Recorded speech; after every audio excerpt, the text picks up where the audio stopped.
rise and fall of Killer Instinct franchise, a game that could have rivaled Mortal Kombat. The title may have you frowning because Mortal Kombat is one of those fighting games that will go down in history as one of the greatest. The Killer Instinct franchise was not half as big as this giant in the fighting game genre, and neither did it come close to the likes of Street Fighter and Super Smash Bros. However, the Killer Instinct franchise is criminally underrated, and it certainly had the potential to rival these titans in the genre. It could have been a platform-defining experience for Xbox. This free-to-play fighting game is regarded as one of the best Xbox games for a reason, and even though the launching was an uneventful affair, the game did impress the hardcore gamers around. The developers Double Helix and Iron Galaxy put in a lot of effort, and their hard work showed as the games improved considerably. There is a small but dedicated fan base for this game, and in this video, we will take you through the franchise that could have been way more popular. We will also explore the possibilities of a modern reboot and how that might pan out, and so, if you are a fan of gritty fighting games, stick around for this one. Before we go into our explanation, we have a very small request. If you like our content,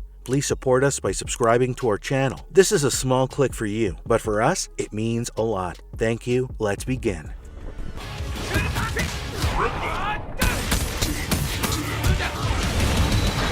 How it all started. The franchise goes back a long way, and Rare was the original developer of the first game that was released for arcades in 1994. It became quite popular, and a sequel was created to cash in on the success. In fact, the initial craze behind Killer Instinct also spawned a comic series, and overall, there were 3 games, the last one releasing in 2013. Currently, Microsoft still keeps the servers ticking because there are some gamers who still play this game. As most gaming enthusiasts would know, almost every platform has an exclusive fighting game. There are also some amazing third-party options, and the fighting game lovers have a decent enough spread to choose from. Is that the reason that Killer Instinct got lost in the sands of time? Is the franchise good enough for a modern relaunch? We will answer all these questions in the video, but first, let us look into the fascinating Killer Instinct games that had us glued to the console over the years.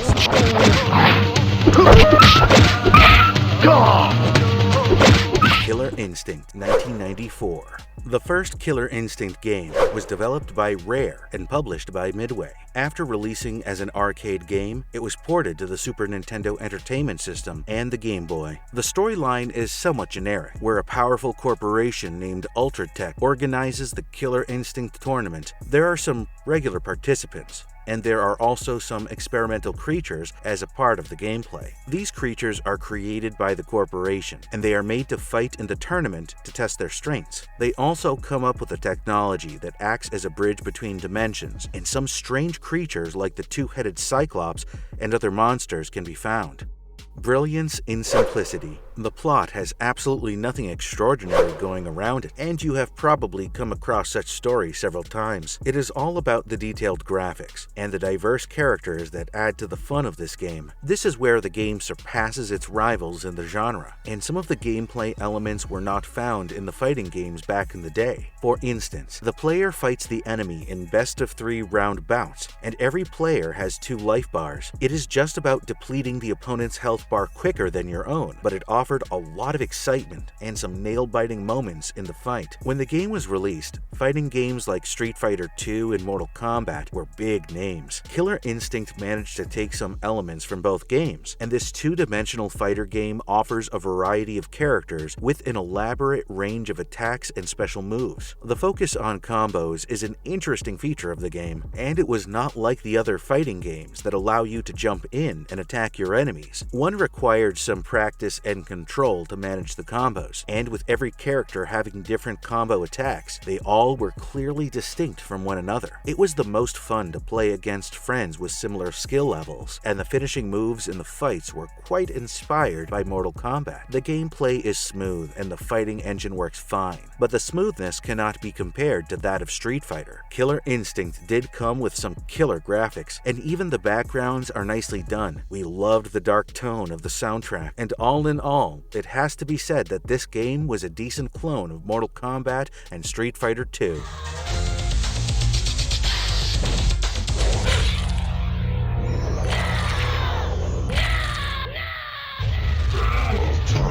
Killer Instinct 2, 1996. Developed by Rare and manufactured by Midway, this game was initially released for arcades, and later a modified version was licensed by Nintendo. It came out for Nintendo 64, and even a Super Nintendo Entertainment System version was created. The story sets off from where it finished in the first installment, and it follows the consequences of a time war where some of the fighters are sent back in time. The demon lord Gargos manages to escape from Limbo, and now the fighters who survived the previous edition of the game have to be up for a new challenge with some new faces around them. The great fight begins once again, and they all battle it out for a chance to face Gargos in a final combat. It is not a tournament any longer, and there is no prize money. The ultimate prize is survival, and the future hangs in the balance for all the participants.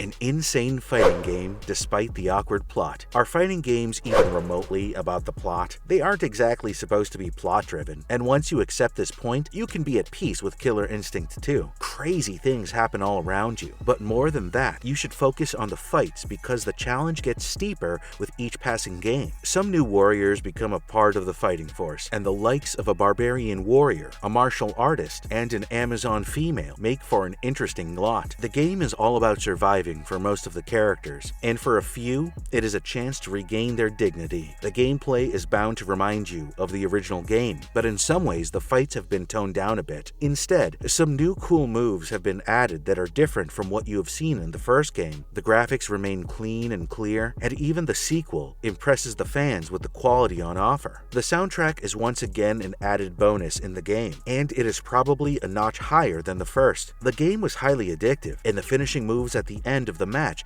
kept us waiting for the very last moment. It might not last as long as you would hope, but for its runtime, the game will never disappoint. If you are up for an absolutely insane gameplay from the past, this might just be your cup of tea. Killer Instinct Gold was based on Killer Instinct 2, and it added a few new modes and some new camera views. The audio visuals improved significantly, and it was released for Nintendo 64. However, there were reports of some fans not being very happy about the changes in the combo system, and some favorite characters missing from the gameplay was also a bummer.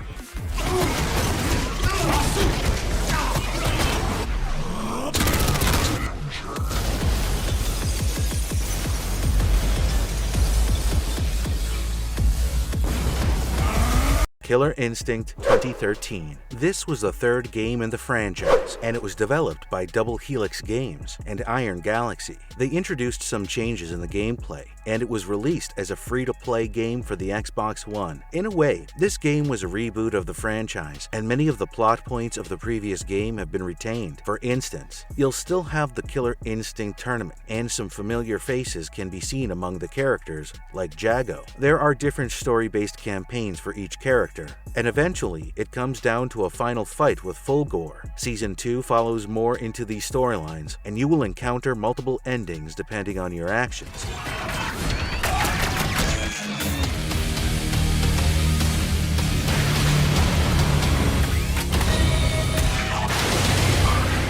Hit and a miss. The fans of the franchise were excited about the launch of a new game, but the outcome could not please them all. However, the good far outweighs the bad, and let us check out the best bits first. You get to see 29 playable characters, and the roster has all the characters from the previous games available. But the best part is that most of them have their own stories. As all fighting game enthusiasts will agree, plentiful characters are never a bad thing for a fighting game. Besides the buffet of characters, you will enjoy the thorough training modes, and the combat system is the real deal here. The fight scenes are fun, and the combo seems like a natural extension. This is a game of skill because one wrong input or a faulty timing can cost you the match. The tactical side of the game is quite mind-blowing, and you have the chance to bait out your opponents. The 6 main characters who have been a mainstay of the franchise are back, and they are developed in all their glory. Their characteristic attack moves and the stories around them make the game interesting for the player. Good things come to those who wait, and the fans who waited patiently all these years were finally rewarded with a smashing comeback. The game is accessible for a newcomer, and it also has elements that can challenge a pro gamer. Season 2 was released in 2014, and Season 3 came along in 2016, but the popularity of the game never really took off. Change is not always accepted with an open heart, and the criticisms came only because of the multiple changes introduced.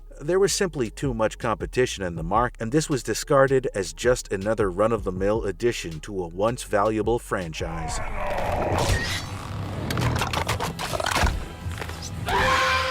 Will there be a modern reboot? Well, Microsoft is known for some of their classic franchises like Age of Empires and Perfect Dark, and there have been modern reboots for them. This brings the question regarding Killer Instinct and whether a modern-day comeback will be feasible for the franchise. To put things in perspective, let us just draw you into the real world, where Killer Instinct is not really creating a lot of noise these days. Besides some hardcore fans coming together for special events, the games are almost forgotten. However, it is also true that the small fan base is a dedicated one, and certainly very passionate about the games. If a new game was to be launched, it would certainly find an immediate target audience, even though the number might not be big enough to lure the developers. There have been some hashtag campaigns to bring it back, and popular gaming influencers have stepped in for these demands. The Xbox lead Phil Spencer revealed in a podcast that the team would be interested to work around the Killer Instinct franchise because they realized the presence of a loyal fan base. Now, was that said just randomly, or will you see the franchise revamped in the near future? Only time will tell. Microsoft recently hired Mortal Kombat veteran Aaron Pieper Gertis, and it is a popular notion that they are looking to explore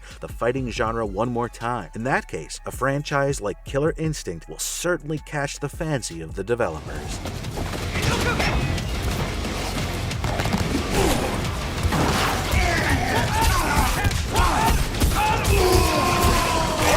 What the game might look like today. We all know how the cloud-oriented Game Pass world has made things easier for the players. It has also made the modern Xbox console quite popular, and such a cloud gaming feature could benefit from one of the old-time classics like Killer Instinct. The free-to-play feature can work wonders if done right, but fighting games can pose a challenge for those starting out. In that case, Microsoft can find a way to make things more doable, and casual play with room for high-skill gaming might give the perfect touch. Microsoft is loaded with iconic characters, and some of them as guest characters in the game might also make things lucrative for the players. With advanced graphics and smooth gameplay, the Killer Instinct franchise can finally become the gem it was supposed to be, and we who have played and loved this game will certainly be delighted if it does happen someday. And if you liked our content, don't forget to leave a like and subscribe to us if you haven't already. Have a good one, and be safe. Thanks, everyone.